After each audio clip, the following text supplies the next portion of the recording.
You've probably heard the story floating around. It gets whispered online, sometimes shouted on cable news, definitely shared all over social media.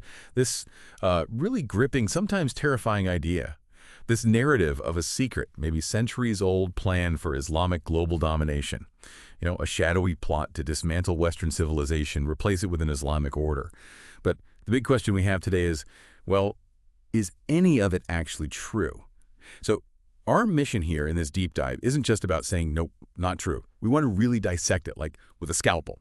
Trace its origins, figure out who might actually profit from the fear it generates, and maybe most importantly, look at the real human cost. And honestly, what we found might surprise you.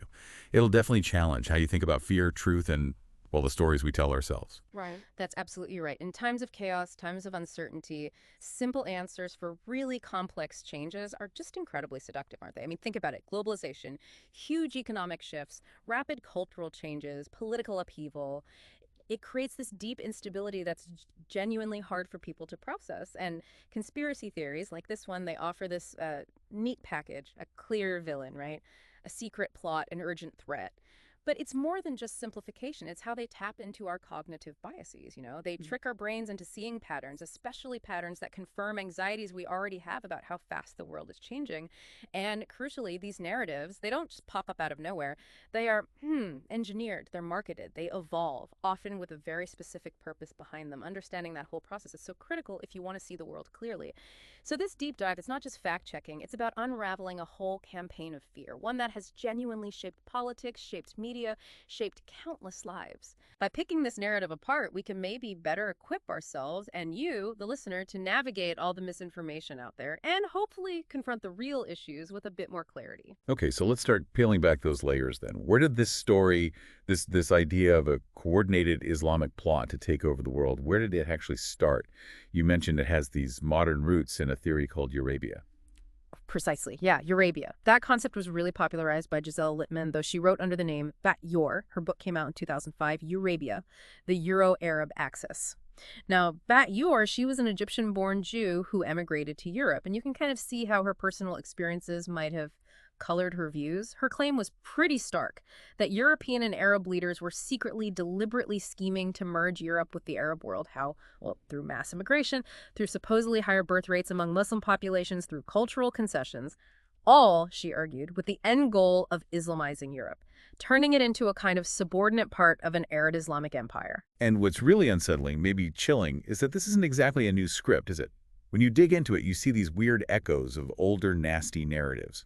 Eurabia got traction in far-right circles, sure, but scholars pretty quickly pointed out the lack of real evidence.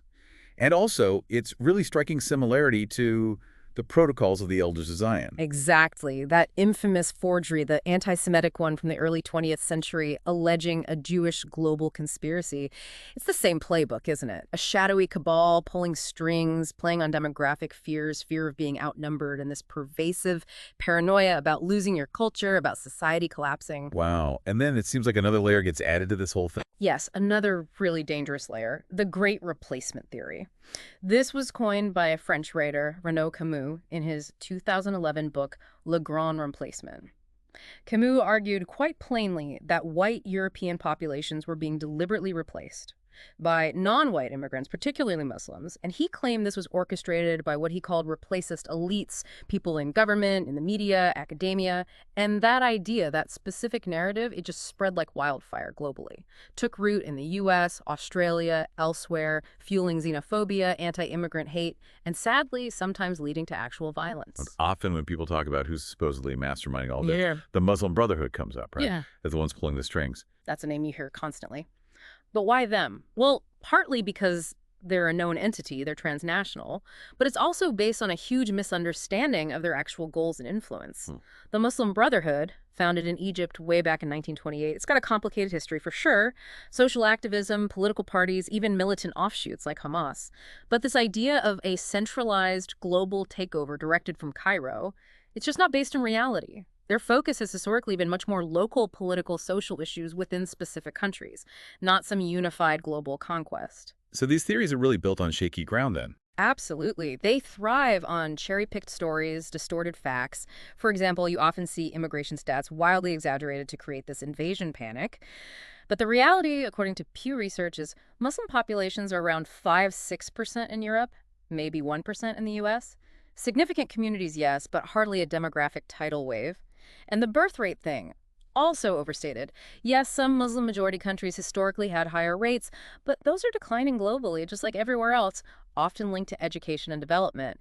It's not the simple picture they paint. Okay, so the foundations are weak, but the narrative spread anyway. Right. And what's fascinating and also deeply concerning is how it spread. It wasn't an accident. It was fueled by this perfect storm, really. Historical events, deliberate media choices, and tapping into some deep psychological vulnerabilities. Yeah, you can absolutely see the impact of events like September 11th and then the subsequent attacks in Madrid, London, Paris. Those created this palpable climate of fear in the West, didn't they? And these horrific but isolated acts by extremist groups, Al-Qaeda, ISIS, they were then kind of weaponized. Exactly. Weaponized to paint an entire religion, 1.9 billion people, as this single monolithic threat. Isolated violence got woven into this grand narrative of existential danger. And that made these theories, Eurabia, Great Replacement, seem suddenly horrifyingly plausible to people who are already feeling anxious about change. And the media played a huge part in that amplification. Oh, undeniably. It started maybe on the fringes, far-right blogs, forums like Gates of Vienna, Jihad Watch, they were the incubators. Yeah. But it didn't stay there. Mainstream news outlets, especially those chasing clicks and eyeballs, they picked it up. Sensational headlines about clashing civilizations, Islamic invasion, that kind of thing. And politicians weren't far behind, were they? Not at all. Political campaigns eagerly grabbed onto that rhetoric. You saw populist leaders framing elections as these crucial battles to save Western culture from some invading force. It's a powerful, if cynical, tactic. So how does it jump from those spaces into just like everyday conversation? How does it get so ingrained? Social media seems key there. Social media is the accelerant, absolutely. Platforms like X, well, they thrive on outrage, don't they? Catchy, divisive slogans like the Great Replacement are perfect for that ecosystem. The algorithms themselves often reward conflict and division. Fear-mongering posts just get more clicks, more shares, more engagement than nuanced, careful discussion. It creates this, perpetual motion machine of anxiety. Wow. And psychologically, it's clever in a disturbing way. These narratives tap into our basic human need for simplicity when the world feels overwhelmingly complex. Think about it. Economic shifts, job losses, automation, globalization, that's hard stuff to grapple with, cultural changes, shifting norms, diversity that can feel unsettling. Right. Conspiracy theories offer this easy out. Instead of wrestling with complex systems, they give you a simple villain. Immigrants, Muslims, the elites. It creates this powerful us versus them dynamic. It's psychologically potent, motivates political action, and lets people scapegoat minorities instead of facing harder truths. It's a formula that's been weaponized with incredible precision. Deepening divisions, eroding trust. Exactly. Eroding trust in the very institutions, media, government, science that we need to navigate complexity. Which leads us to think about who actually benefits from all this fear. Because let's face it, fear can be a pretty lucrative business. It absolutely can be. Populist politicians are masters at using this Islamic takeover narrative. They frame elections as these existential fights, rallying voters by promising to save civilization from this imaginary enemy. They cast opponents as weak or even as traitors collaborating with the enemy, and that justifies hardline policies on immigration, surveillance, civil liberties. We saw that clearly with examples like former President Trump's Muslim ban and his rhetoric. Precisely. And in Europe, leaders like Viktor Orban in Hungary, Marine Le Pen in France, they insistently frame Muslim immigration as a cultural catastrophe waiting to happen. It's central to their platform. And the media gets its piece of the pie, too. This fear industrial complex, as you might call it. That's a good way to put it. Sensational headlines about no-go zones or Sharia takeover, they're not just reporting, they're strategic. They generate clicks, views, ad revenue. It creates this feedback loop where public anxiety is actually monetized, which of course ensures there's a steady demand for more along this content. And the people pushing these ideas, the authors, the pundits, they build careers on it, from Bat-You herself to modern online influencers. Their whole brand, their income, can be tied to these apocalyptic predictions. They have a vested financial interest in keeping the fear alive. It's not just domestic players either, is it? No, absolutely not. Foreign powers get involved too. State-sponsored trolls, often from countries looking to destabilize the West, they actively amplify these conspiracy theories online. Why? To sow discord, erode trust in democratic institutions, foster paranoia. If Western democracies are busy fighting imaginary enemies, they're less able to deal with real geopolitical threats. It's a potent destabilization tool. So the beneficiaries are politicians, media outlets, certain pundits, even foreign actors, Yeah. all profiting from or leveraging fear. Yes. Fear consolidates power, generates profit, and weakens societies from within. But the real gut punch here, the most devastating part of all this, is the actual human cost. It's not just abstract theories, it has brutal, real-world consequences. We've seen this sickening rise in anti-Muslim hate crimes, discrimination. The data is just chillingly clear on that. In the U.S., Area Council on American Islamic Relations, they reported over 8,000 incidents of anti-Muslim bias just in 2023. 8,000. 8,000. Yeah. That number actually surpassed the spikes we saw after 9/11 or during the whole Muslim ban controversy in 2017. Wow. And in Europe, you see similar painful trends: attacks on mosques, women in hijabs being harassed on the street, vandalism. It's alarmingly common. This rhetoric systematically dehumanizes people. A woman wearing a hijab isn't just a person, she becomes a symbol of a threat. A mosque isn't a place of worship, it's an enemy outpost. Kids get bullied at school just for their family's faith. And it goes beyond harassment and vandalism. This rhetoric directly fuels violence, doesn't it? Real bloodshed. Tragically, yes. There are horrifying, documented examples. Anders Breivik in Norway, 2011, killed 77 people. He explicitly cited the Eurabia theory in his manifesto. And the Christchurch mosque shooter in New Zealand, 2019, massacred 51 worshippers during Friday prayers. His manifesto was titled The Great Replacement, directly referencing Camus's theory. Unbelievable. Then, more recently, the Buffalo shooter in 2022 killed 10 people in a supermarket in a predominantly black neighborhood, also inspired by replacement theory, showing how these anti-Muslim ideas merge seamlessly with broader white supremacist ideologies. So these horrific acts, Hmm. they're not just random outliers. They are the logical, terrifying endpoint.